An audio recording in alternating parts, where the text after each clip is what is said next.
Hello everyone, welcome back to another episode of Let's Talk Supercars. I'm your host Daniel, and I'm welcomed once again by gigantic Alex. Hello Alex. How you going? How you going, mate? Yeah, I'm good. It was a great weekend of racing. How good? And if you're wondering why I'm small and he's in a different background, it's because one, he's in a different state, and I don't have my computer at the moment, so we're making do. Yeah, so cut a long story short, I'm not in SA at the moment. I'm actually in Queensland, and I actually went to the race on Sunday. Well, for half of it. And he's actually got some shots planned as well. Yeah, so all the photos and slow-mo you're going to see on the YouTube version of this are directly from yours truly. Yeah, I managed to... I don't know, if you're going to pull up the shots now, it would be actually kind of really helpful if you did that. I'll put some in the background. I managed to find a gap and lean, because the access close to the track is insane, because the trackside is all just footpaths. So I managed to lean my hand, one arm, through a gap. Not in the fence, not during the race, I didn't put my foot on the track. But the gap where they did the flags. It was all legal. No, it was all legal. It was all legal. I did nothing wrong. There was a gap in where they do the waving, and there was no one there at the spot. And so I just put my hand through it and managed to find some... Because the worst thing that you can ever do is take photos with a fence in the way. So, yeah, none of that. The slow-mos. Let's just get rid of that. Let's get rid of all the fencing and barriers. Be done with it. Then we can take good photos. Yeah, you can't take good photos when you're at a race. Because of the fence. No. Anyway, so yeah, managed to go to the race. Damn it, safety. Didn't plan it. I know I said in the preview video that I wasn't going, and I didn't plan to go, but some family circumstances have brought me to the Gold Coast, and I managed to squeeze half a day in. I didn't go to the whole thing. But yeah, that was me. You were there for the race, weren't you? I was there for the race. I saw the first 45 laps, and then I had to go. Not gonna lie, it was actually very long. Just being there, it's a long event. Yeah, I'm not a huge fan of the two 250k races. I'm not a huge fan. It was a long race, wasn't it? It felt quite long sometimes. Yeah, like I said, not a huge fan. Personally, I don't really think that when they ditched the Enduros to go to this, that the 600 to the 500 was enough. Because the Enduro made it interesting. I don't know, it just seems like a bit of a long race, especially when there's not much safety cars. Anyway. In saying that though, the Adelaide 500 is also the same as well, so... But, despite it being long, it was really good. Yeah. A lot of cool action on track this weekend, and the word parody was finally sidelined for at least this weekend, which I was so happy about. The Camaro drivers were a bit angry the Mustang's too fast. Oh yeah! If you don't know, the Mustangs dominated this weekend. Yeah. Well, when I say dominated, I mean it was actually the closest ever finish at the Gold Coast ever this weekend. But it was also a Mustang versus Camaro in terms of that as well. Hang on, was it the closest ever? Remember the Van Gisbergen and Whincup battle? I don't know, but in terms, I heard this on the Supercars pod. They said it's official.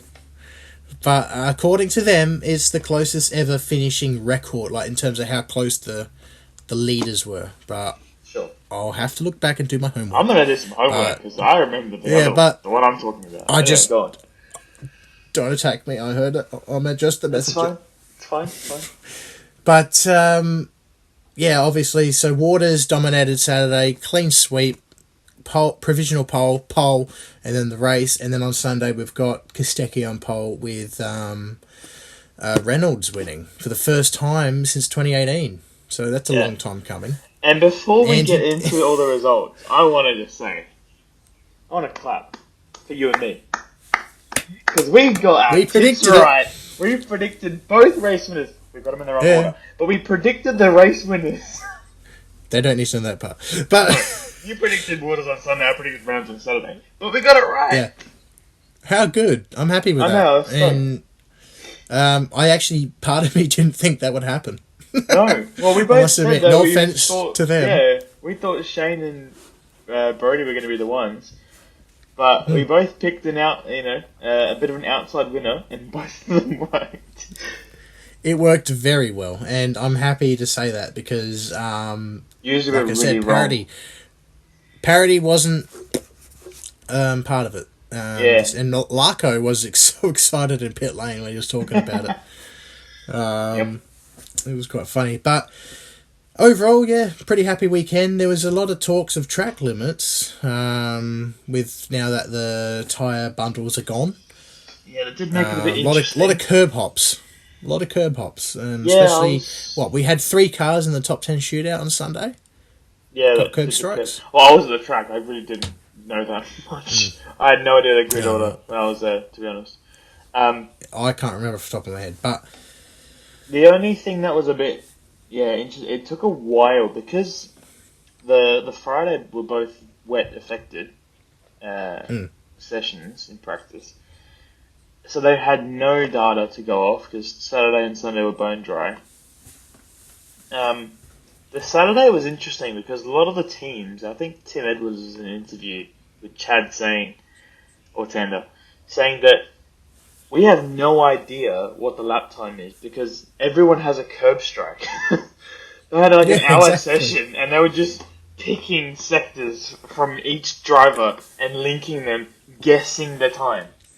Because no one could do a lap out of the box that was legal. Which is kind of fair enough, you know? I know that we praised about, for safety wise, the tyre bundles are gone, but I feel like we should maybe just bring it back. Get rid of safety. Forget that. Let's actually set lap times. But I'm on the fence about that. But I just don't. Get rid of the penalties because some of them were just. It was just ridiculous, in my opinion. Yeah, look, obviously having a tyre bundles eliminates yay or nay. However, after the huge crash, something had to be done because if you screw up one chicane, you're going to destroy the next one. So yeah, we know how that ended. And look, for safety, I'm glad they changed things. I just kind of wish they may have thrown an extra practice session just to accommodate for that. But it ended up being great anyway, so no complaints. Oh yeah. Yeah, but, Sunday was a lot better, I think. At the start, maybe a Friday they could, even though it would have been wet affected anyway, maybe a third session would have been useful. Anyway, that's just me. Or even a practice on Saturday morning, but I understand it's a bit awkward with all the scheduling and stuff like that. But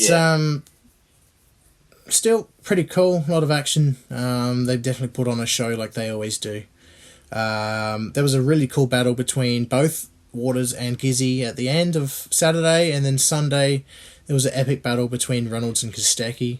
A lot of bump and running at the final corner with Kostecki. But Reynolds, he kept his head. He was quite chill, and he was impressive. Both of the Grove guys actually were very impressive this weekend. Yeah, well, you can see Matt Payne definitely progressed from Saturday to Sunday. Because he ended up finishing 4th and almost had 3rd. So, yeah, definitely. Matt Payne kind of looks like he can, take over the team next year. Obviously, they got Stanaway coming in, but it kind of reminds me, I don't know if this is what you think as well, but the Grove Racing team kind of remind me of DJR when they got McLaughlin into the team. I'm not saying Stanaway's McLaughlin, but I'm saying that the fact they both got 2 Kiwis. The feel of it, like... Yeah, it just kind of feels like Matt Payne's come in as a star. And not taken very long. No, and what, he qualified second on the Saturday. Yeah, and I think that not provisional second. His first podium's right around the corner. Hopefully it's in Adelaide. It could have been this weekend if he didn't. I reckon if he didn't get the penalty because he went side by side with Courtney in the chicane, which the gentleman's rule, you have to give away 150 metres prior, which they didn't. So what could have been if it wasn't for that? But besides from that, he did very, very well. And speaking of Stanaway, in the ride day on Tuesday, which is yesterday, because we're recording on the Wednesday, Stanaway finally had a go in the Grove Mustang. Oh, did he? I didn't know that. Yeah. So I'm glad he's able to get a little quick head start, technically, ahead of next season. Which is now going to be in February, now that the 10-day festival has been confirmed officially. Has now it? Locked in. For the 16th to the 25th. So beautiful. Massive weekend. So that's cool. But that was it for Saturday. But Sunday, there's one thing I want to talk about. James Golding, and Scott Pye. That was a big talking point coming from that. What's with James Golding and Gold Coast and causing? It was messy. Like I it's hard. Like Scott Pye isn't, he's done nothing wrong at all. Like he's not to blame.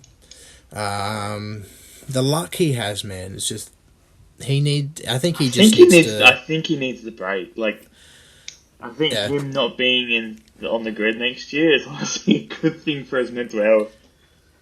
He was having a really good weekend up to that point too. He finished 6th on Saturday, and to get a DNF on Sunday because of something that he was just, he didn't do anything wrong. It's just a bit unfortunate, but it was a dangerous. I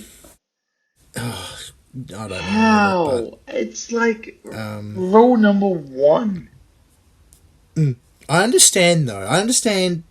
You can't. It's a street circuit. You can't really see who's near you, but but the team I feel like there was turn. That's what I mean. There is a communication issue going on here. Like the team didn't see, like either. Obviously, if he knew he was coming, obviously he wouldn't have done that. He didn't mean to do it intentionally, but it ruined someone's race ultimately because Golding still finished 6th.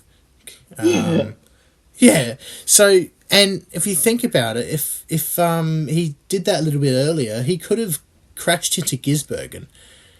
And I reckon if that was the case, he would have gotten a penalty for ruining a championship. Sorry. Yeah, it was just a bit silly, a bit stupid, really. But it's not good. I'd love to know what your thoughts in the comments.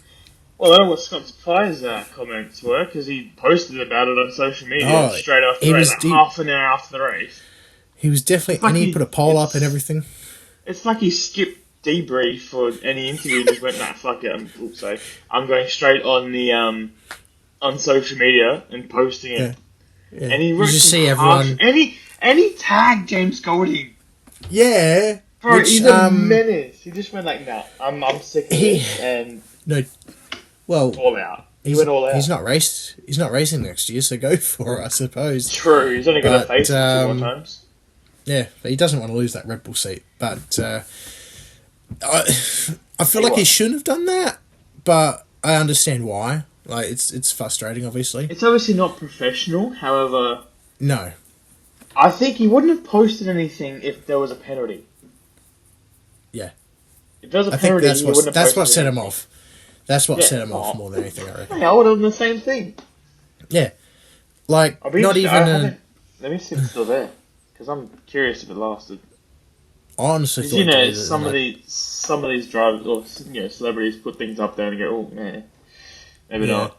Let's just see. But other than that, there was a crash at the start of the race with Slade in the fence again. He had a nasty impact on the Sunday with Courtney and Macaulay Jones.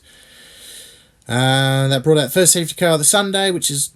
I don't think there was a single safety car on the Saturday. Is it still there? Yeah, it's still there. Because Craig Baird actually commented on it and stuff, was saying he didn't do anything wrong. Well, okay, he didn't say it like that, but he was saying he gave his reasoning why he didn't think so. But did they do that before I kind of missed it. Did they do that before the race finished? What I think after post. Because it was only 3 to go after that, pretty much technically. So yeah, but I'm just remembering that Supercars make some calls very quickly before races are finished. Scott McLaughlin 2017. But I just think that they gotta calm down a little bit with his calls, man, and look into things properly. I know my camera's shaking, but look at it properly. Oh, Angry Alex is here. Oh, mate, I don't like making decisions quickly. And especially when there's impacts involved. James Golding finished 7th, by the way. Finished 7th, and Scott Pye finished last. Didn't finish, and got no pet. That is just ridiculous. The fact that he destroyed someone's race. That's the thing. If he didn't ruin, if Pye could still continue, I would have been like, yeah, okay, whatever. I could have, maybe half of me would have been like, fine. Yeah, if he didn't hit the wall and maybe tapped the wall and kept going, sure. But he destroyed the car. Yeah. Oh, anyway, but my rant's over. Before your iPad becomes Pye's car, let's go run through the results. Of course, now we're back to normal proceedings with multiple races. What we're going to do, we're going to run through the constructors and work our way like that. So you understand as we go. Yeah. So starting off with the leaders currently in the constructors, not by much though, but Erebus leading with 4,897 points. Brody Kostecki finished 5th and 2nd, and Will Brown 11th for both of the races. Decent weekend. Obviously, they were hoping for the win. Of course, Kostecki got the curb strike on the Saturday in the shootout. But main thing is they finished ahead of Triple Eight this weekend.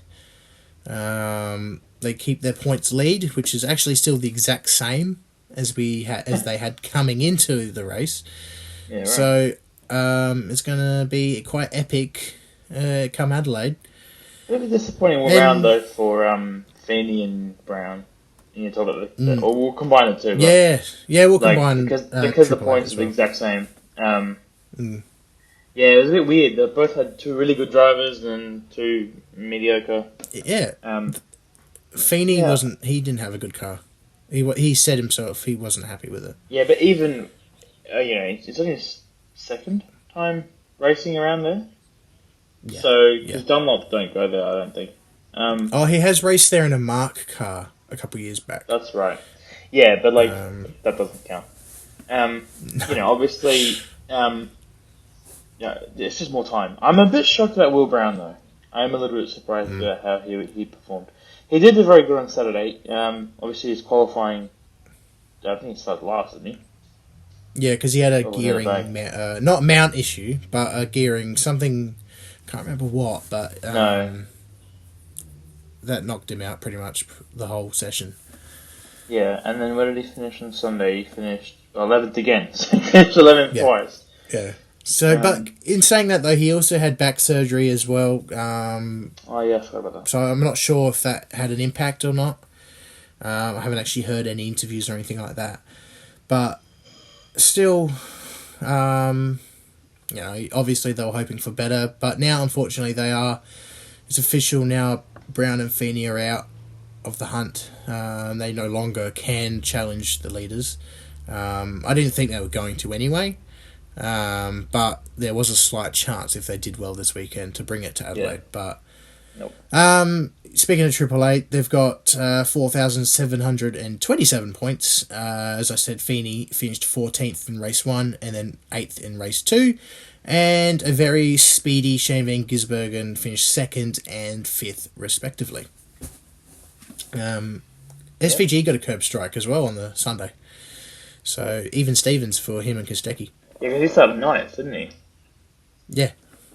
I didn't know that because of the race. That's right. I don't know if you saw Brown on the shootout Sunday. He actually hit the fence. No, I still haven't seen that, but I heard it. Yeah, right. Yeah. So he continued his lap because there was 2 people who had curb strikes already. So he would have qualified ahead of them. So, because Anton, which we'll get into very soon, got a curb strike as well. Let me watch that. I actually haven't seen it. Keep going, but I'll watch it. Next up, BJR. Still sitting in third despite a average weekend at Gold Coast. They've got 3,423 points. Now, this is actually Heimgartner and Forward, but I've included Jones and Smith for the sake of the review, and from the looks of it, he's seen the impact. Yeah, sorry. That's interesting. Yeah, keep going. Yeah, Heimgartner finished 7th and 17th. He finished 17th after getting a penalty for spinning Todd Hazelwood out in the final stages of the race. Forward 22nd and 10th. Jones 16th and a DNF after crashing out on lap 1, turn 3 on the Sunday. And Jack Smith DNF and 19th. When something happens, it is always you three. For those who do not wish to watch grown men act like pure children, skip probably a minute or two now. But for those who want to continue, first off, you have been warned, and I'm so deeply sorry. In saying that, enjoy the video. And do you know what cracks me up? The amount of times the comment like Crompo and Scafie were calling Jones Smith. They're just I know the cars. Right, no one cares. Just assuming he crashed. But did you notice Jones and Smith came with each other? Don't quote that. Fuck. Don't quote that. Oh god. Oh god.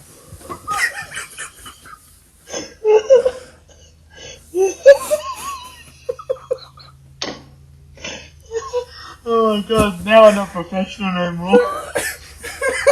Oh god. Oh, that's exactly what she said. That's what she said. Crashed together? Yeah, they came. You go. I can't do it. You go. I don't know what you're talking about. They collided. They collided with it. They made contact. Right. Oh my god. They made contact. After. Okay, it wasn't Jones's fault, but because of the 3 wide thing, Smith. Take us a few minutes to get back. I don't know if I can put this as a TikTok reel either, because it'll probably community guideline issue. But I think just every time we mentioned Macaulay Jones and Jack Smith, we end up laughing. Sorry, but yeah, this is for a different reason, but still relatable. Yeah. Oh my god. Yeah. Well, let's move on from them. Actually, you know what's funny? Being at the racetrack, I couldn't believe how quickly Jack Smith fell back down the pack. Because he actually qualified. He fell down the pack. Oh, fell, but yeah. And seeing the gap on because you don't get to see Jack Smith on TV. Seeing the gap. Not really. No, sorry, I can't keep a straight face. I'm so sorry, Jack. Oops. Oh, God. Seeing the gap and seeing him get past almost each lap, and then just because I recorded each lap like for the first 10 laps, and he's just further back. Oh, it's just come on, man. Everyone saw the TikToks from last week. So, yeah. I can't do it, man. Expect another Jack Smith TikTok coming this week. Oh my god. Moving on before I say anything else that will ban us from everything. Yep. Keep going. DJR, 3,286 points in 4th position. A very disappointing weekend from them. Of course, it wasn't completely the driver's fault or pace fault and stuff like that. Di Pasquale finished 13th and 21st after starting in the 10. He actually had to go in the garage for an issue. I'm not too sure why. I don't know if it was electrical or not. And Davison finished 15th and 16th. And because of that, BJR, despite their interesting weekend, they're able to extend their gap between them slightly. So another gap to 5th place now is Very close. Very close had a great indeed. weekend. Yeah, they went from here to here. In contrast, from Bathurst and Sandown, so Yep. it was really well deserved. And they've got 3,238 points in fifth, with Cameron Waters finishing first. As I said, clean sweep on Saturday, and a third on Sunday. James Courtney finished 10th, and unfortunately DNF'd on the first lap on Sunday, who also crashed out in qualifying as well.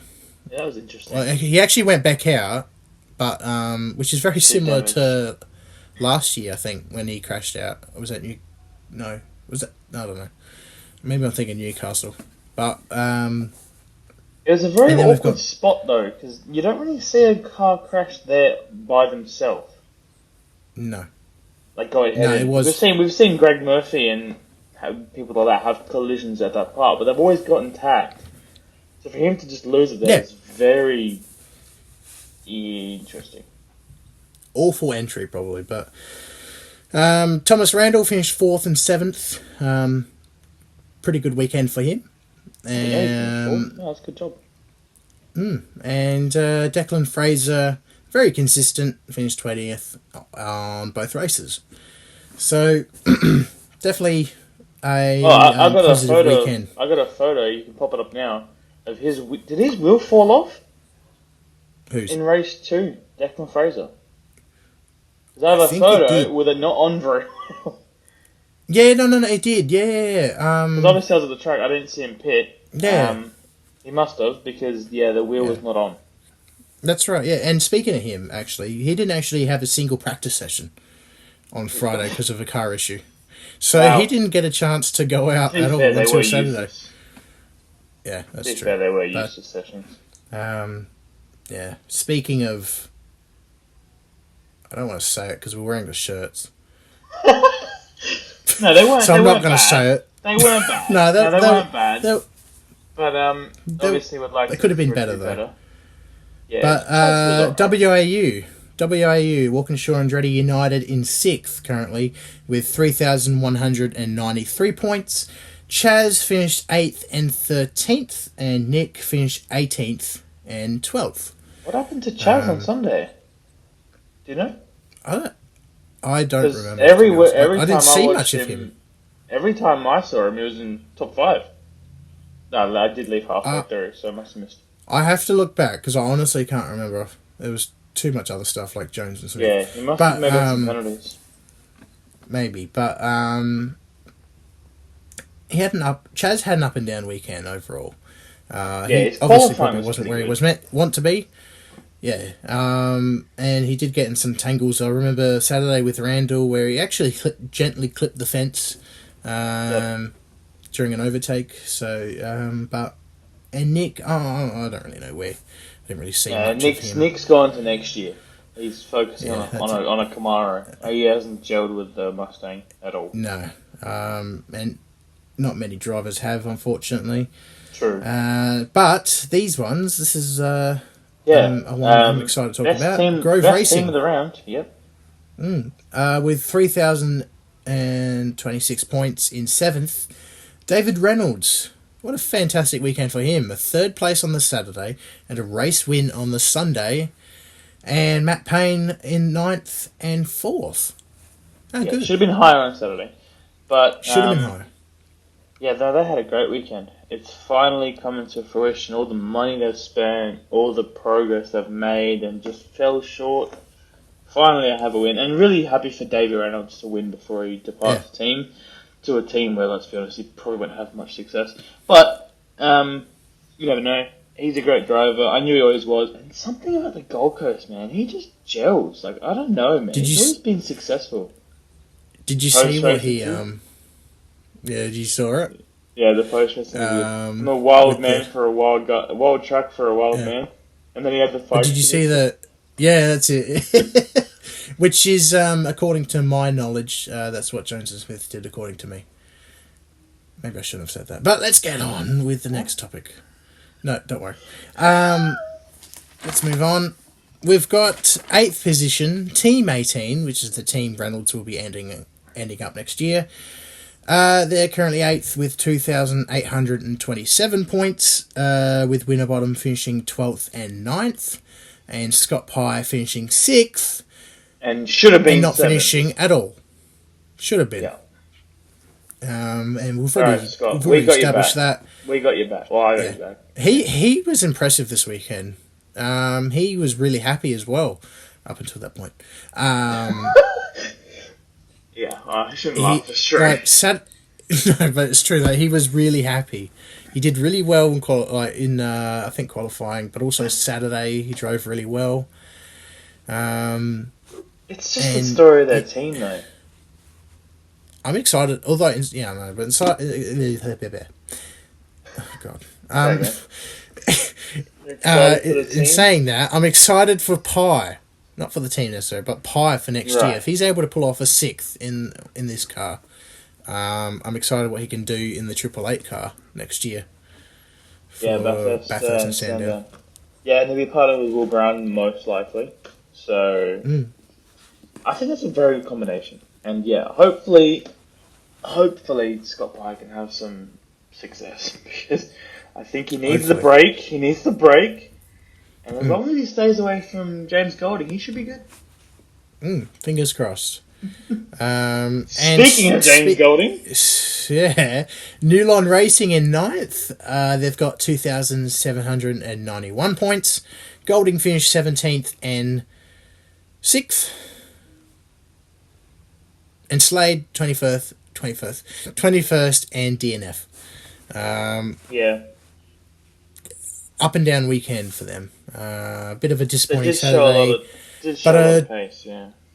But to come home in 6th is pretty decent. This is before he had that incident. Yeah, he should have finished 6th either way. Yeah, he did very well. Would have. And I want to point out, this just happened today. Apparently, Newlon Racing has actually bought Peter Adderton's Camaro chassis. So now they've got a third car, just chilling, which Peter no longer owns. Right. Do you remember that when he bought a car because he wanted to race Stanaway, and then that never happened because he couldn't get a wreck? Yeah, well, now they've got that car, so that's all gone. But wonder what they're going to do with that. Well, if James Golding's crashing, it might be a spare.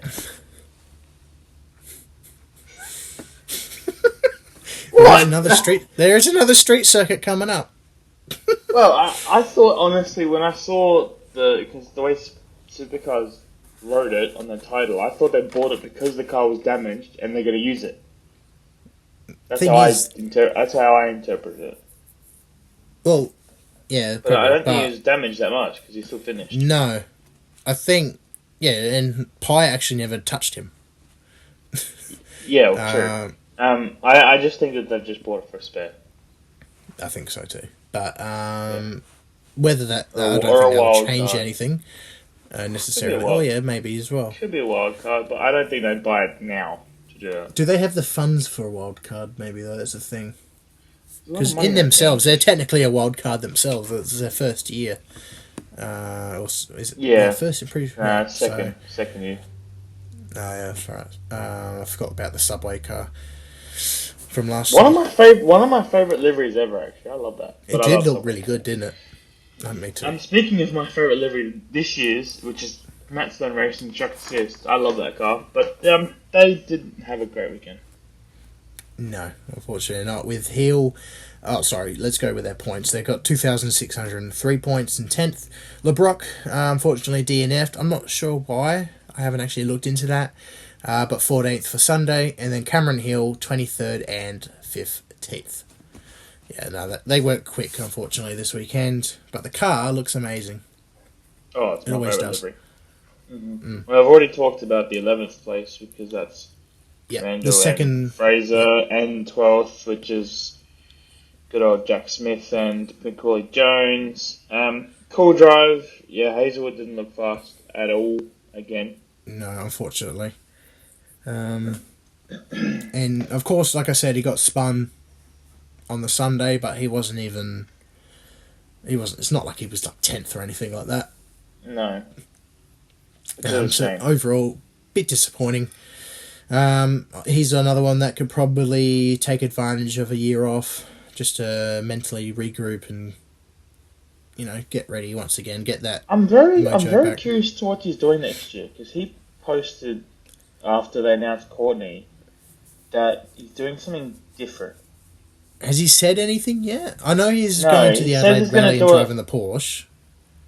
I got a feeling it might be Porsche Carrera Cup. I got a weird feeling. I don't quote me on this, but I just feel like it has something different, like really different. I think he's actually going to give up on Supercars. Obviously, he should be an enduro driver, but I don't think he's prepared to, take a year off and then come back like Tim Slade did or something. But yeah, I got a feeling that he could be doing something completely different. Maybe some GT as well. But yeah, he did say he'll announce it after Gold Coast, so hopefully the next 3 weeks he'll do something. I'd love to see him in a Porsche with Pi. Those two could do well with it. The racing's a little bit cleaner in a Porsche, though. Yeah. Well, for Scott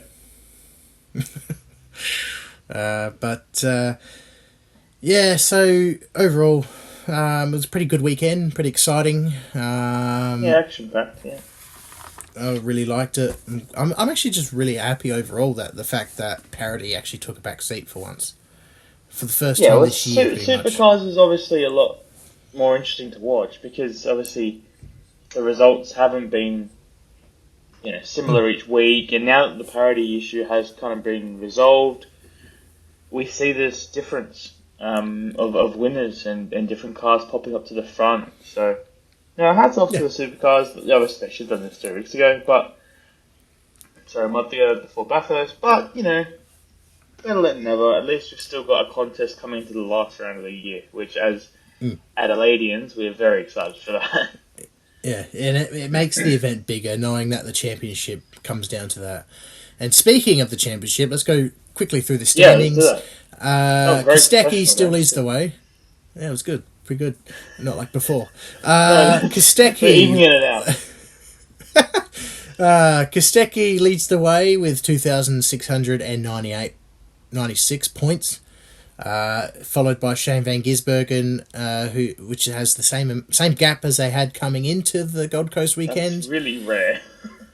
Yeah, and then in saying that, there's a massive gap now between Will Brown and Shane, with third with 495 points behind. Then we've got Feeney, and then we've got Mostert in fifth, Heimgartner in sixth, Cameron Waters in seventh, and then there's a 200-point gap between him and Di Pasquale. Forward ninth, and LeBrock rounds up the 10. Would you like to go through the rest? Sure, but just before you do, Cam Waters is only 1 point behind Heimgartner. Oh yeah, I totally overlooked that. Did I say Heimgartner? I hope I did. Yeah, you did. You said Heimgartner. Okay, good. Because Formula 1, I forgot a couple of drivers. In 11th, we have Will Davison after a disappointing weekend. David Reynolds after a great weekend. Thomas Randall, Matt Payne after another great weekend. Actually, both those two had a good weekend. James Golding, who we've mentioned a lot of. Mark Winner, bottom in 16th. James Courtney after a terrible weekend in 17th. Tim Slade, 18th. Scott Pye, we feel sorry for, 19th. Nick Percat, 20th. Todd Hazelwood, 21st. Macaulay Jones, 22nd. Cam Hill, 23rd. Declan Fraser and Jack Smith rounding out the grid. I wanted to point out 18th to 21st, all South Australians. Technically. So that's not a good look for South Aussies. But in saying that, they've just had not a great year, let's just say that as an excuse. But no. But also, I want to point out how close the championship is in the mid-pack, with 3 or 4 points, or 10 points gaps, which is really cool. With Hill and Fraser also 1 point away from each other. Yeah, well, let's have a look. So, Anton in 8th, all the way down to, I'd say 19th. There's only a 300-point difference. So that's ridiculous. It's definitely, cool. it's very, you don't often actually get to see that. Everyone's focused mainly on the top. You don't get to see how close everything is. It's actually very close indeed. But overall, pretty cool weekend. Any final thoughts before we go to the plugs and wrap this up for the night? No, let's just get keen for Adelaide because it's going to be a cracking weekend. I think we're going to see a very motivated Shane on his last weekend in Supercars and a possible championship to finish it off. And then we could see another first-time Supercars winner. So, look, it's very exciting. Who do you reckon's going to get it? Okay, doing that Adelaide preview early. I think we'll do it again later, but... Yeah, I do think just for now that Brody can hold on. He's pretty good in Adelaide. Obviously, Shane's actually struggled the last couple of years. Last year he binned it in the wall and finished, he was 23rd in qualifying or something. Yeah, so Adelaide hasn't been too kind to him lately. Yeah. So I think Brody can hold on. And I hope Brody can hold on just for, the excitement of a first-time winner. Betty will go wild. Barry Ryan will go wild. Because they've won a championship. Yeah, even another reason why. So this is their first year they're actually challenging for it. So, and it's their 10 years in Supercars. Because of course they joined the field in 2000. Their first race. How cool would this be? Their first race was 2013 Adelaide 500. Imagine in 10 years later they win their first championship at the same track they started on. That'd be cool. Yeah, it's one of the few times you can say that now that Adelaide's now at the end of the year. It'd be very cool. Yeah, that was in the Mercedes too, wasn't it? Yeah, and it caught fire in the first practice session. Lee Holdsworth? They've come along. Either him or the Angle. I think it was Angle. I think it was Marco. Yeah. So they've come a long way. A long way. So yeah, I think that's going to happen. What do you think, real quick? I reckon. I'm Erebus all the way. I reckon they can just. It depends on Brown, but I have faith. I reckon they can clinch the teams as well. But I think that'll be a bit closer than the drivers' championship. Yeah, we'll wait and see. Stay tuned for when we do the preview in a few weeks' time, but there is a bit of a gap between that. But in the meantime, we do have the Brazilian Grand Prix and the Las Vegas Grand Prix in between those times. So at least there is some content for you to check out in the meantime. But you can catch us on our socials. I'll pop something down here. Alex has a new pod. Episode number 2 is currently out now, which you can check. It will be in the description below. And stay tuned for next week when we do our Brazilian Grand Prix review. And also, if you haven't checked out our Mexican review for this week, the thing will appear at the end with, those cards, edit card or something like that. You'll see it at the end. Go click it. Yeah, it is pretty. It's a bit loose, like this one. It's a bit funny. So. This one went to a different level. This one was more loose, but it's fun. The other one too. That's it. But do check them out. Subscribe, follow, all that stuff. You can check us out on Spotify and YouTube and Apple and all that. But that's all from us. Bye for now.